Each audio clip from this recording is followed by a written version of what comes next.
There are buildings that are out there that some look a little bit weird and others have been done with some sort of pizzazz and look quite beautiful. Here is a list of buildings that are unique, absurd, or point blank over the top. But before we get started, be sure to hit the subscribe button and click the notification bell for more such amazing content. The Selfridges Building. If you live in the UK, you've heard of Selfridges, which is a brand of department stores that are all over the country. The thing is, none of them is anything like the one in this shopping centre in England, designed by the architectural firm Future Systems. It was built between 1999 and 2003 and it stands out because of its very weird appearance. It looks like a blob. It's covered by 15,000 aluminium discs attached to the building's blue concrete facade. This was a perfect location for the brand and it attracts a lot of people and has made Birmingham quite popular. This place also cost £85 million. It has also received quite a bit of recognition and awards in recent years, making it even more popular. The Nativity of the Giraffe. If you're ever in Paris, France, you'll see the most interesting child centre. They didn't want to be boring and build a regular brick-and-mortar structure in 2012. It's a 60-bed childcare centre and a 20-bed nursery that has a massive giraffe that goes through the roof. The giraffe was a feature that was meant to inspire creativity in the children attending the centre. Yellow as a choice of colour was very bright and noticeable, but was also in line to have it there. This giraffe is a must-see, especially if you're in the French capital. The Kansas City Library. Most parking garages are the most boring places in the building. They're also a tad too dark. For the Kansas City Library parking, this is far from the truth. Their parking is made to look like a giant bookshelf, and it's composed of 22 7.5 by 2.5 metre books. Some of these books include major titles like Lord of the Rings by J.R.R. Tolkien and To Kill a Mockingbird by Harper Lee. These are just some of the great titles. If you're ever in town, we recommend you park and see this lovely bookshelf. The Dynamic Tower. This building is under construction. It's, however, too cool not to include on this list. That's because the Dynamic Tower, which is still in the concept stage, is a building that will result in a building that's 420 meters tall and has 80 stories. This skyscraper can rotate 360 degrees in both directions while still holding firmly to a concrete core. It'll be completely self-powered using solar panels on the terraces as well as wind turbines every 2 floors. The City of Dubai has expressed interest to have the building set up there. The plans are, however, underway. So let's see if their wish will be granted. The Illenland. It's a fact that Eastern Europe is not known for good architecture. This is mostly resulting from it being a part of the Soviet bloc and the fact that architecture was frowned upon, and buildings that were erected in that era seem to be more on the dreary side. In 1974, however, local officials of Krasavo in North Macedonia made the best of their boring bloc and created this not-so-boring structure. The building was built in honor of both the 30th anniversary of the second session of the Anti-Fascist Assembly for the National Liberation of Macedonia and the 71st anniversary of the Illenland Uprising. The building is round in shape and is made to look like a spiked ball and has protruding windows. To add much-needed extra flair, the upper windows were made of stained glass, and when you're inside you'll see carved names and important events from during the Illenland Uprising. If you're ever in the North Macedonia countryside, do give it a look. The Sharp Centre for Design. Most universities have a lot of buildings within them, from lecture halls from way back or concrete buildings that were founded more recently. These structures don't stand out that much. The Ontario College of Art and Design that's located in Toronto, Canada, is nothing close to boring. It's designed by British architect Will and several firms. It was opened in 2004 as part of a $42.5 million campus development plan. It was financed by benefactors Rosalie and Isidore Sharp. It's a black and white tabletop structure supported by 12 26-meter tall multicolored steel legs. This modern style is a complete contrast to the Victorian buildings that surround it. Although it looks outlandish, it's a very practical space. It can be accessed by an attached set of stairs and an elevator. Its design is done in such a way it can fit a lot of classrooms, offices, studios and workspaces. It's one of the university's most useful and beautiful structures. The Cube Houses. We're all used to living in a house with 4 walls and a triangular roof. When it comes to the cube houses that are found in Rotterdam, Netherlands, this is a far cry from the ordinary house. These buildings that were designed by Piet Blom in the 1970s have cubed spaces that are tilted to an interesting 45 degrees. They're optimized to make use of the available space. They're spaced out systematically to resemble an abstract system and are constructed on concrete pillars which have wooden framing. Each cube has 3 floors, the first being the kitchen and the living room. The second one has the bathroom and 2 bedrooms. The top floor is typically used as a rooftop garden. These 100 square meter houses may look interesting, but they don't fulfill their purpose. Owing to their strange shape, 25% of the space remains unusable. Regardless, they remain a point of interest to the locals and visiting tourists. One of the owners of the cube houses has made their house a show house to display to curious passers-by. This is one bright chap. He makes a living out of this endeavour. 20 Fenchurch Street. This skyscraper located in London has one very weird shape. It resembles a walkie-talkie. The building is concave in the middle. Because of the design, it reflects some hot rays on the street below. These rays are so hot they reach 72 degrees Celsius. It's said that this heat you can fry both baguettes and eggs on the sidewalk. This building is a hazard both to people walking on the sidewalk as well as cars passing by. The building was not designed with love. The Fish Building. If you hold an office job, it doesn't matter what profession it is, you'll be most likely to be working from an office with a rectangular shape. If you, however, happen to work at the regional office for the National Fisheries Development Board that's located in India, you work in a very interestingly shaped structure. This is because the office is designed to look like a massive fish, made according to the Mandic architecture, which dictates that structure should be designed as per their functionality. This building, as per the rule, passes with flying colours. It has rectangular scale-like windows as well as a silver scale body, complete with eyes and a pectoral fin to the left which doubles up as a staircase to the building's entrance. This 1900 square metre structure was modelled from architect Frank Gehry golden fish sculpture located in Barcelona.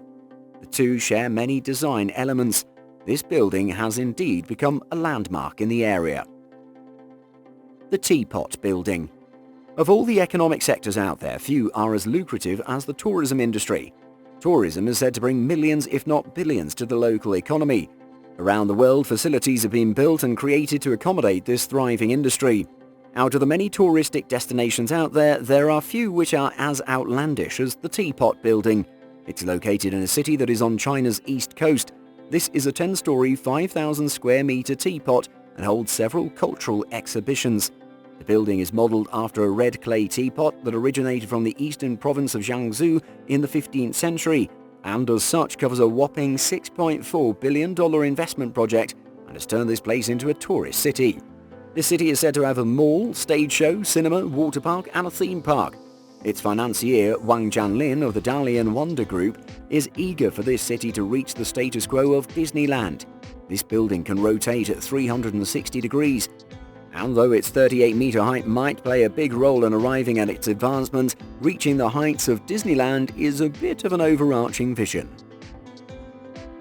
The Atomium.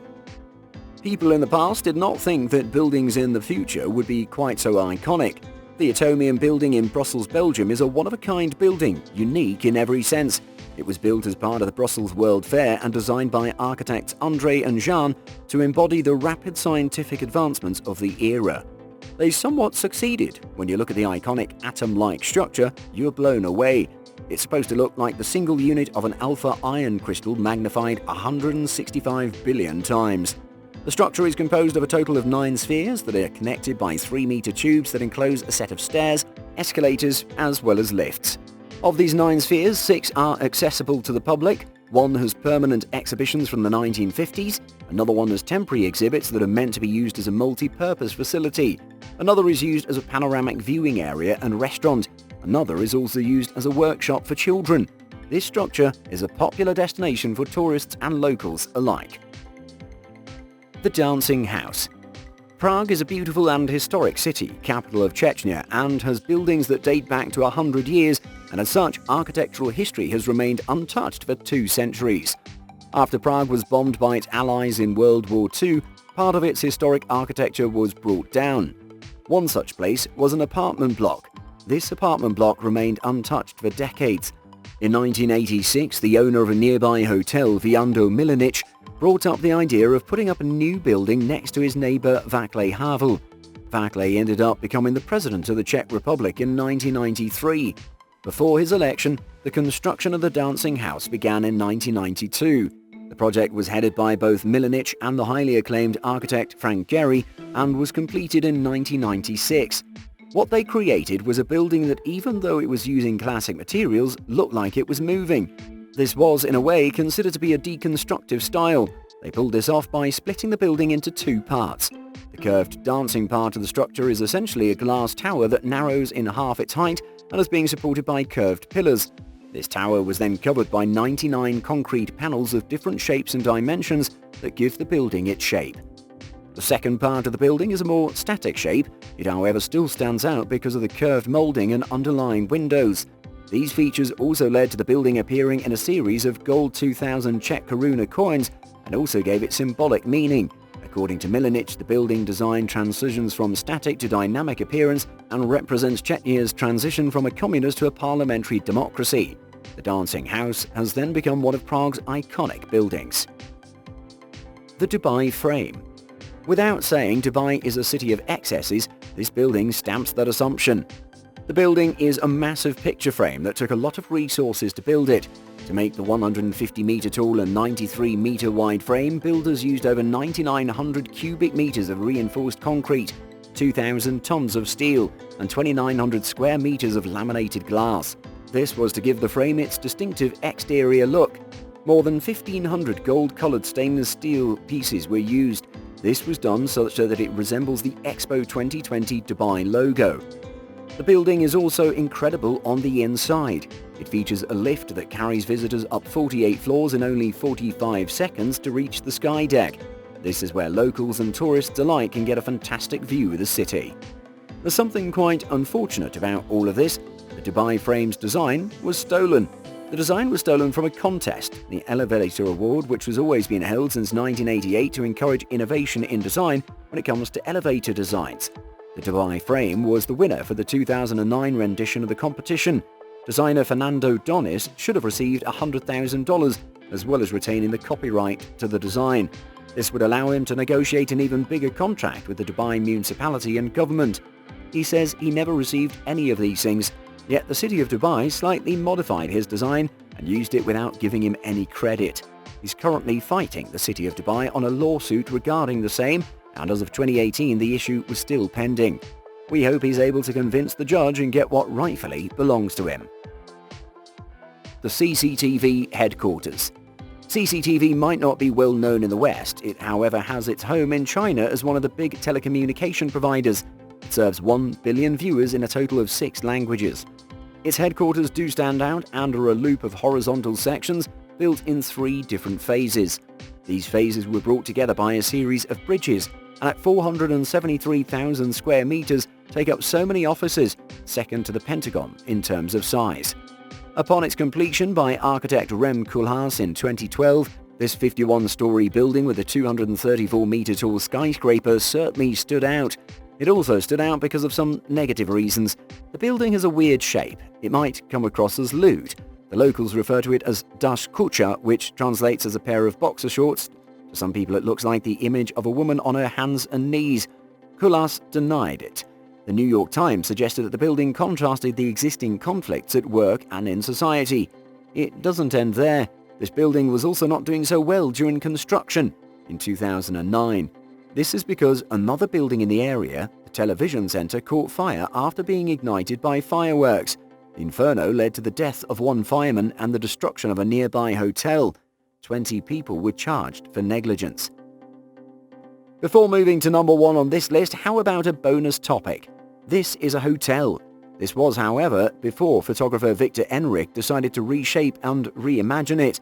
With his ideas, this building was able to transform from your regular building to a building with so many possibilities. Amazing, isn't it? Aljanub Stadium. Modern soccer stadiums are hands down some of the best designed structures we have around. Only a few are as opulent as the Aljanub in Qatar. It's said that it's one of the 8 venues that will hold the 2022 World Cup. It's a stunning structure with a sitting capacity of 40,000. It was built by the Iraqi-British architect Zaha Hadid, and it was meant to look like the traditional dhow boats used by pro divers in the region. This stadium is pretty high-tech. It has a retractable roof as well as a cooling system that keeps the seating areas at a constant temperature of 18 degrees Celsius as the pitch remains at 20 degrees Celsius. The amount of labour that went into building this structure is incredible. It used the labour of migrant workers who were coming from India, where they experienced exploitation and worn conditions including death. Though not verified, it indicates that almost 1,000 people died during the construction. This backstory makes it difficult to think of the great soccer matches that were played there. That's all the time we have for today. Adios.